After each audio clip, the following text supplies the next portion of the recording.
Friends, ఈ రోజు నేను మీకోసం ఒక డిఫరెంట్ రొమాంటిక్ మూవీని ఎక్స్ప్లెయిన్ చేయబోతున్నాను.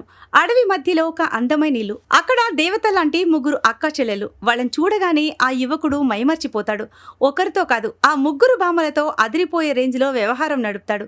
ఆ అమ్మాయిలు కూడా అతన్ని పిండేస్తూ స్వర్గం చూస్తున్నామన్న రేంజ్ లో ఎంజాయ్ చేస్తారు. కానీ ఆ సుఖం వెనుక దాగి ఉన్న అసలు క్రూరత్వం అతనికి తెలీదు. దేవతల్లా కనిపించే ఆ ముగ్గురి అసలు రూపం తెలిస్తే మీ గుండె ఆగిపోవాల్సిందే.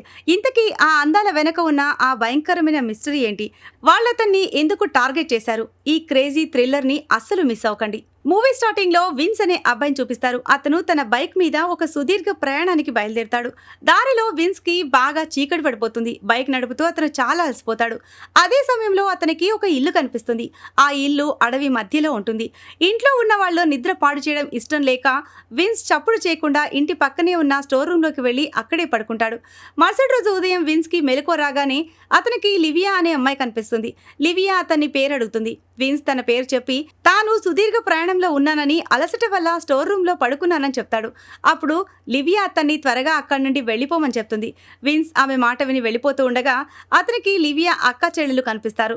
లివియా అక్క చెల్లెలు చాలా అందంగా ఉండటంతో విన్స్ అక్కడే ఆగిపోతాడు. ఆ ఇద్దరి అక్క చెల్లెలు విన్స్ గురించి లివియాని అడుగుతారు. లివియా వాళ్ళకి విన్స్ గురించి మొత్తం వివరిస్తుంది. యవ్వనంలో ఉన్న విన్స్ ని చూసి లివియా అక్క చెల్లెలు చాలా సంతోషపడతారు. వాళ్ళు విన్స్ ని తమతో కలిసి టిఫిన్ చేయమని కోరుతారు. విన్స్ కూడా దానికి ఒప్పుకుంటాడు. ఆ ముగ్గురు అక్క చెల్లెళ్ళు ఇంటిని చూసి విన్స్ మురిసిపోతాడు. ఆ ఇల్లు బయట ఎంత అందంగా ఉందో లోపల కూడా అంత అద్భుతంగా ఉంటుంది. చూస్తూ ఉండగానే ఆ ముగ్గురు అక్క చెల్లెళ్ళు టిఫిన్ సిద్ధం చేస్తారు. విన్స్ ఆకలితో ఆ టిఫిన్ ని ఆరగిస్తాడు. వాళ్ళల్లో పెద్దమ్మాయి పేరు సారా, రెండో అమ్మాయి పేరు జూలియా, అందరికంటే చిన్నమ్మాయి లివియా. టిఫిన్ తిన్న తర్వాత ఆ ముగ్గురు అక్కా చెల్లెళ్ళు విన్స్ తో మాట్లాడడం మొదలు పెడతారు. తమ తల్లిదండ్రులు కొన్ని ఏళ్ల క్రితమే చనిపోయారని, అప్పటి నుండి తాము ముగ్గురమే ఈ ఇంట్లో ఉంటున్నామని చెప్తారు. విన్స్ కూడా తన గురించి చెప్తూ ఈ ప్రపంచంలో తనకు ఎవ్వరూ లేరని, అందుకే బైక్ వేసుకుని ఇలా తిరుగుతూ ఉంటానని చెప్తాడు. విన్స్ కొన్ని రోజులు తమతో ఉండాలని ఆ ముగ్గురు అక్కా చెల్లెళ్ళు కోరుకుంటారు. మొదట విన్స్ అందుకు ఒప్పుకోకపోయినా వెళ్తూ వెళ్తూ ఆగిపోతాడు. ఆ ముగ్గురు అక్క చెల్లెల అందం గురించి ఆలోచించి విన్స్ ఈ నిర్ణయాన్ని మార్చుకుంటాడు. వాళ్ల కోసం కొన్ని రోజులు అక్కడే ఉండాలని ఫిక్స్ అవుతాడు. కొంత సమయం తర్వాత అందరూ కలిసి దగ్గరలోని ఒక సరస్సు దగ్గరికి వెళ్తారు. విన్స్ ఆ సరస్సులో స్నానం చేస్తూ ఉంటే ఆ ముగ్గురు అక్క చెల్లెలు అతన్ని తీక్షణంగా గమనిస్తూ ఉంటారు. సరస్సు నుండి వచ్చాక వాళ్ళు విన్స్ ని అడవి అంతా తిప్పుతారు. అడవి అందాలు చూసి విన్స్ కూడా చాలా సంతోషపడతాడు. అలా ఆ అడవిని చూపిస్తూ వాళ్ళు ఒక పాత కోటను విన్స్ కి చూపిస్తారు. ఆ కోట చాలా పాతదని, అందులో తమ స్నేహితులు ఉంటారని వాళ్ళు విన్స్ తో చెప్తారు. విన్స్ కూడా ఆ కోటలో ఉండే వాళ్ళతో స్నేహం చేయాలని అనుకుంటాడు. కానీ సరైన సమయం వచ్చినప్పుడు నువ్వు తప్పకుండా ఆ కోటలోకి వెళ్తావని ఆ ముగ్గురు అక్క చెల్లెలు అతనికి నచ్చజెప్తారు. కొంతసేపటి తర్వాత అందరూ తిరిగి ఇంటికి చేరుకుంటారు. విన్స్ పెద్దమ్మాయి సారా పక్కన నిలబడి ఉండగా అకస్మాత్తుగా అతనికి తన బైక్ శబ్దం వినిపిస్తుంది. ఆ శబ్దం విని అతను దాని వెనకాలే పరిగెడతాడు. విన్స్ బైక్ ను మధ్యలో అమ్మాయి జూలియా నడుపుతూ ఉంటుంది. జూలియా గతుకుల రోడ్డు మీద వేగంగా బైక్ నడుపుతూ ఉండటంతో ఆమెకు ఎక్కడ దెబ్బలు తగులుతాయో అని విన్స్ కంగారు పడతాడు. బైక్ ఆపమని అతను గట్టిగా అరుస్తాడు. కానీ జూలియా పూర్తి సరదాలో ఉంటుంది. ఆమె విన్స్ మాటను అస్సలు వినిపించుకోదు. జూలియా మొండితనం చూసి విన్స్ విసిగిపోతాడు. అతను అలా చూసిన జూలియా వెంటనే బైక్ ఆపేస్తుంది. ఆ తర్వాత ఆమె ఒకవైపు పరిగెడుతుంది. తన వెనకాలే రమ్మని విన్స్ ని పిలుస్తుంది. పరిగెత్తుకుంటూ జూలియా సరస్సు దగ్గరికి చేరుకుంటుంది. విన్స్ కూడా ఆమె వెనకాలే అక్కడికి వెళ్తాడు. జూలియా సరస్సులో స్నానం చేయాలి అనుకుంటుంది. విన్స్ కూడా ఆమెతో కలిసి ఆ నీళ్లలోకి దిగుతాడు. స్నానం చేస్తూ ఇద్దరూ కలిసి దబిడిదీబిడి చేస్తారు. వాళ్ల మధ్య ప్రేమ చిగురుస్తుంది. కొంతసేపటికి రాత్రైపోతుంది. విన్స్ స్టోర్ రూమ్ లో తయారవుతూ ఉంటాడు. రెడీ అయ్యాక ఆ అక్క చెల్లెళ్లతో కలిసి రాత్రి భోజనం చేయడానికి వాళ్ళ ఇంటికి వెళ్తాడు. ముగ్గురు అక్క చెల్లెళ్ళు వెంటనే భోజనం సిద్ధం చేస్తారు. అందరూ కలిసి సరదాగా తింటారు. భోజనం అయ్యాక విన్స్ వంటగదిలో వాళ్ళకి సహాయం చేయాలనుకుంటాడు. కానీ వాళ్ళు అతన్ని ఆపేస్తారు. విన్స్ తిరిగి స్టోర్ రూమ్ వైపు వెళ్తూ మళ్ళీ ఆగిపోతాడు.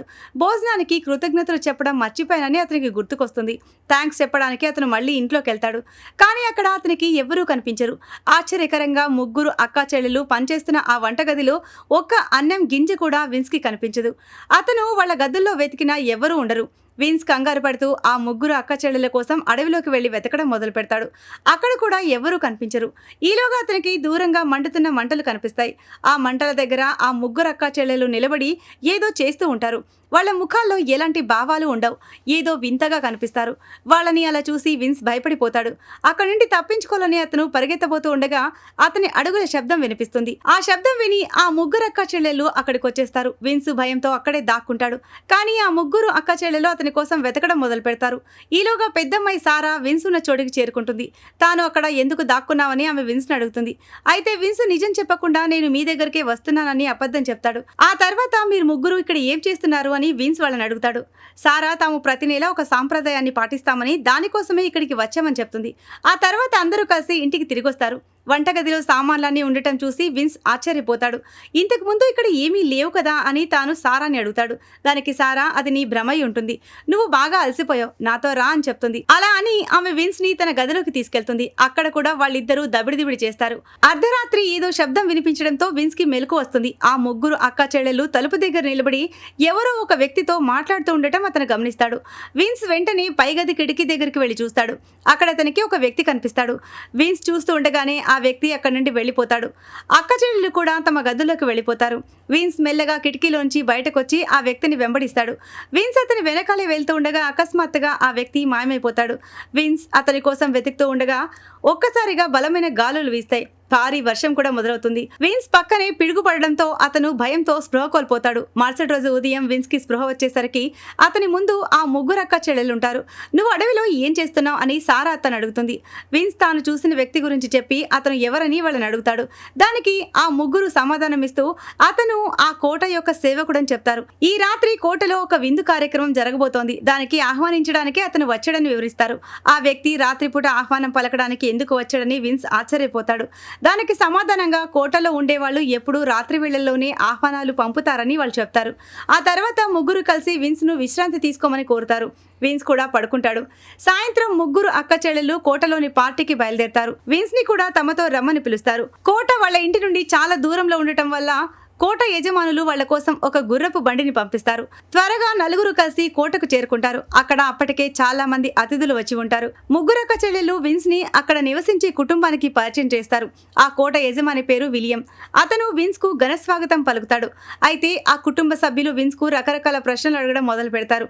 ఆ ప్రశ్నలన్నీ మరణం లేదా దయ్యాలకు సంబంధించినవి కావడంతో విన్స్ భయపడిపోతాడు. వాళ్ళ నుండి తప్పించుకోవడానికి అతను కోటలో ఒంటరిగా తిరుగుతూ ఉంటాడు. ఈలోగా ఒక గదిలో అతనికి లివియా కనిపిస్తుంది. లివియా అతన్ని గదిలోకి తీసుకువెళ్లి అతనితో దబిడిదిబిడి చేస్తుంది. మరుసటి రోజు ఉదయం విన్స్ ఆ ముగ్గురు అక్క చెల్లెలు ఇంట్లో ఉంటాడు. అతను వాళ్లతో, నాకు మీ ముగ్గురిపై ప్రేమ కలిగింది, అందుకే ఎప్పటికీ మీతోనే ఉండాలని నిర్ణయించుకున్నానని చెప్తాడు. విన్స్ మాటలు విన్న ఆ అక్క చెల్లెళ్ళు, నీకు నిజంగానే మా మీద అంత ప్రేమ ఉందా అని అడుగుతారు. విన్స్ అవును అని చెప్పగానే ముగ్గురు ఒక్కసారిగా లేచి నిలబడి అతనిపై దాడి చేస్తారు. ఆ ముగ్గురక్క చెల్లెలు నిజానికి మనుషులు కాదు, వాళ్ళు క్రూరమైన మంత్రగత్తెలు. వాళ్ళ భయంకరమైన అసలు రూపాన్ని చూసి విన్స్ గజగజ వణికిపోతాడు. వాళ్ళు విన్స్ పై విచక్షణారహితంగా దాడి చేయడం మొదలు పెడతారు. పాపం విన్స్ అక్కడి నుండి తప్పించుకోవడానికి ఎంత ప్రయత్నించినా సాధ్యం కాదు. చివరికి ఆ ముగ్గురి చేతుల్లో అతను ప్రాణాలు వదిలేస్తాడు. తర్వాత రోజు విన్స్ శవాన్ని పూడ్చిపెట్టడానికి ఏర్పాట్లు జరుగుతాయి. ఆ కార్యక్రమానికి కోటలోని కుటుంబ సభ్యులందరూ వస్తారు. ముగ్గురు అక్క చెల్లెలు విన్స్ శవాన్ని సమాధి చేస్తూ ఉంటే కోట యజమాని విలియంతో పాటు మిగిలిన వాళ్ళంతా నిశ్శబ్దంగా గమనిస్తూ ఉంటారు. విలియం కోట యజమాని అయినప్పటికీ అతను తన అన్నయ్య జాన్ మాటను మాత్రమే వింటాడు. జాన్ కూడా అక్కడికి వస్తాడు. అతను ఆ ముగ్గురు అక్క చెల్లెలని విన్స్ కి మీ మీద నిజంగానే ప్రేమ కలిగిందా అని అడుగుతాడు. దానికి ఆ ముగ్గురు అవును, అతనికి మా మీద ప్రేమ కలిగింది, అందుకే మేము ముగ్గురం కూడా వంతుల వారిగా అతనితో దబిడిదిబిడి చేశామని సమాధానం చెప్తారు. జాన్ వాళ్ళని మెచ్చుకుంటాడు.